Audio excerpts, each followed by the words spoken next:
on the other subject, the executive order the president signed yesterday, during that event, in his comments, he acknowledged that there are indeed bad police officers. Is the president opposed to the idea of removing qualified immunity for police officers, even bad police officers?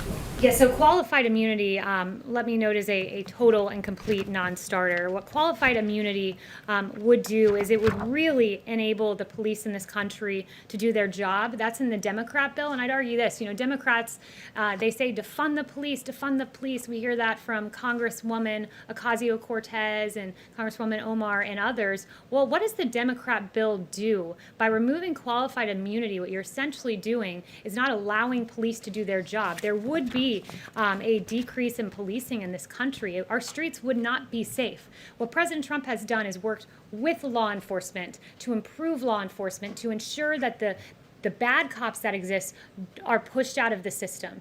The overwhelming majority of cops are good, so we've got to address the handful that are bad, and that's what the president's order has done. But taking away qualified immunity would make the streets of this country a whole lot less secure.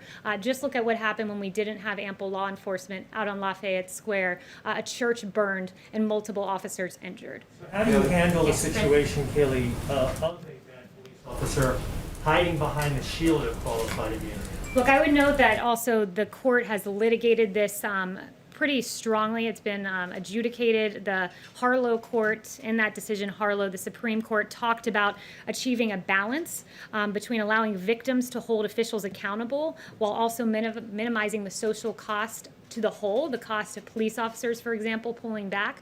So the Supreme Court has litigated this for decades and has approached what they think is the appropriate balance with qualified immunity. And I think it would go a long way just doing what the president did yesterday, having that national database of offenders, so we ensure that a police officer doesn't leave one department and then go to another.